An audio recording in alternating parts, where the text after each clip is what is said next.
এবার কড়া সতর্কবার্তা পুলিশের। নানুগাঁও মব লিঞ্চিং কাণ্ডে গুজব ছড়ালেই কড়া ব্যবস্থার নির্দেশ। গুজব এবং উস্কানিমূলক পোস্টে কড়া নজর সাইবার সেলের।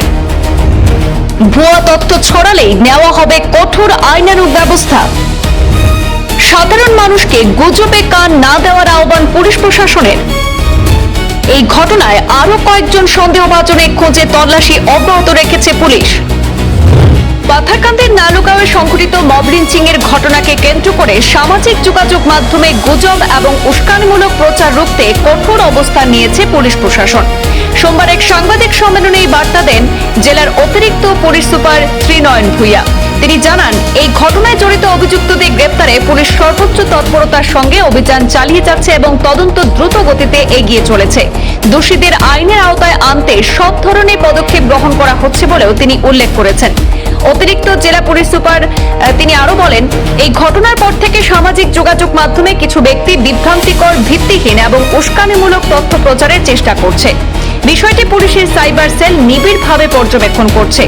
যদি কেউ ভুয়ো তথ্য, গুজব বা সাম্প্রদায়িক সম্প্রীতি বিঘ্নিত করতে পারে এমন কোনো পোস্ট বা মন্তব্য প্রচার করেন, তাহলে তার বিরুদ্ধে আইন অনুযায়ী কঠোর ব্যবস্থা নেওয়া হবে। তিনি সাধারণ মানুষকে গুজবে কান না দিয়ে এবং তথ্য যাচাই না করে কোনো পোস্ট বা বার্তা শেয়ার না করার আহ্বান জানিয়েছেন। এদিকে তদন্তে অগ্রগতি হিসাবে পুলিশ জানিয়েছে যে বিক্রম সিনহা নামে একজন ইতিমধ্যে আত্মসমর্পণ করেছে, তাকে জিজ্ঞাসাবাদ করা হচ্ছে এবং এই ঘটনার সঙ্গে জড়িত আরো কয়েকজন সন্দেহভাজনের সন্ধানে তল্লাশি অব্যাহত রয়েছে। পুলিশ প্রশাসনের পক্ষ থেকে সকলকে শান্তি, সম্প্রীতি এবং আইন শৃঙ্খলা বজায় রাখতে সহযোগিতা করার আহ্বান জানানো হয়েছে। আমাদের হাতে মন্তব্য রয়েছে জেলার অতিরিক্ত পুলিশ সুপার ত্রিনয়ন ভূঁইয়ার মন্তব্য, শুনে নেব সরাসরি।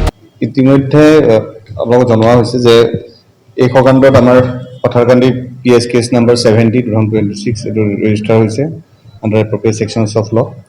আৰু আমাৰ কেছ ৰেজিষ্টাৰ হোৱাৰ পিছৰ 3 জুনৰ পাছৰ পৰা কণ্টিনিউছ অপাৰেশ্যন চলি আছে। তাৰ ভিতৰত যি এভেইলেবল আমাৰ ফুটেজ আছিলে, ভিডিঅ' ফুটেজ আমি লাভ কৰিছিলোঁ, ভাইৰেল হোৱা ফুটেজ, তাৰ লগতে আমাৰ চ'ৰ্চৰ পৰা লোৱা ফুটেজ আৰু লগতে এফআইআৰ নেম একিউজ 5 জন আছিলে। এই গোটেইখিনিৰ ভিত্তিত আমি অনুসন্ধান আৰম্ভ কৰি আমাৰ ৰেড আৰম্ভ কৰি পেলাই বৰ্তমান এতিয়ালৈকে 4 জন আগতে কৰা হৈছিলে আৰু আজি পুৱতি নিশা এজন অচি পাথাৰকান্দি নেতৃত্বত আৰু এজন জড়িত ব্যক্তি নাম হৈছে বিক্ৰম সিনহা, নালুগাঁৱত তেওঁৰ ঘৰ, তেওঁক কৰায়ত্ব কৰা হৈছে।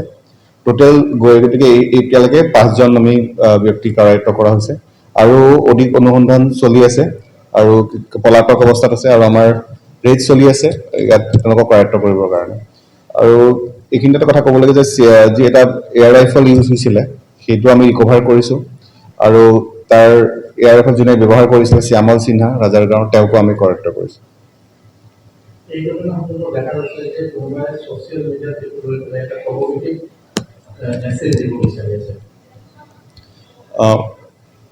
এইটো আচলতে বৰ গুৰুত্বপূৰ্ণ কথা প্ৰশ্ন আপুনি সুধিলে যে আমাৰ ফালৰ পৰা একচুৱেলি আমাৰ শ্ৰীভূমি আৰক্ষীৰ পৰা প্ৰশাসনৰ ফালৰ পৰা এটা বাৰ্তা বা অনুৰোধ বুলি ক'ব পাৰে, অনুৰোধ কৰিব বিচাৰিছোঁ যে ইতিমধ্যে পুলিচে যি এটা ঘটনা হ'ল, এটা হ'ব নলগা ঘটনা এটা হ'ব বুলি ক'ব বিচাৰিছোঁ যে ঘটনা এটা হ'ল মব ভাইলেন্সৰ নিচিনা।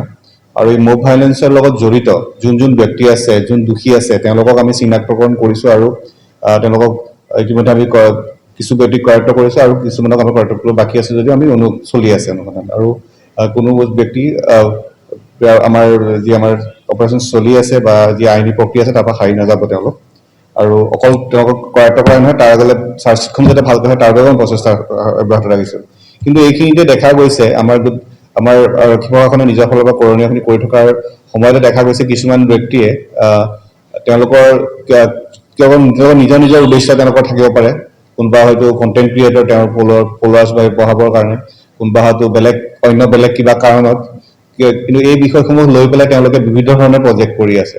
এতিয়া পক্ষ বুলি ক'লে অকল কোনো পাৰ্টিকুলাৰ এটা পক্ষ নহয়, সকলো ধৰণে নিজৰ তেওঁলোকৰ এই ফালে নিজৰ ভাৱেৰে তেওঁলোকে এটা কৰি আছে, তেওঁলোকে প্ৰচাৰ কৰিব চেষ্টা কৰি আছে তেওঁলোকৰ বক্তব্যবিলাক, তেওঁলোকৰ মনোভাৱবিলাক। কিন্তু এইটো এটা গোটেই অনুসন্ধানৰ প্ৰক্ৰিয়াত বাধাৰ সৃষ্টি কৰাৰ লগতে এটা সামাজিক বাতাবৰণ যি আমাৰ এটা বিনিষ্ট কৰিছে বুলি ভাবিছোঁ আৰু সেই গতিকে আমি সিদ্ধান্ত ইতিমধ্যে লৈছোঁ যে যোনে এনেকুৱা ধৰণৰ কিবা কোনোবাই ঘটনাটোৰ ওপৰত মতামত দিছে তেওঁ ন্যায় দাবী কৰিছে এইটো কৰিব পাৰে এইটো সকলোৰে অধিকাৰ আছে কিন্তু তেওঁলোকে এটা বেলেগ ধৰণৰ কালাৰ দি পেলাই এটা বেলেগ ধৰণৰ দিশে সঁচা মিছা তেওঁলোকে অনুসন্ধান নকৰাকৈ এটা বেলেগ ধৰণৰ দিশে যদি তেওঁলোকে প্ৰজেক্ট কৰিব বিচাৰে আৰু তেওঁলোকে যদি এই দিশবাসটো প্ৰচাৰ কৰিব বিচাৰে তেতিয়াহ'লে আৰু আইন শৃংখলা যি পৰিস্থিতি বেয়া কৰাৰ তেওঁলোকক আমি ভাবোঁ যে তেওঁলোকে অৰিহণা যোগাইছে বুলি তেওঁলোকৰ বিৰুদ্ধে আমি ছ'চিয়েল মিডিয়াৰ প'ষ্টাৰ হিচাপে আমি একশ্যন ল'ম আমি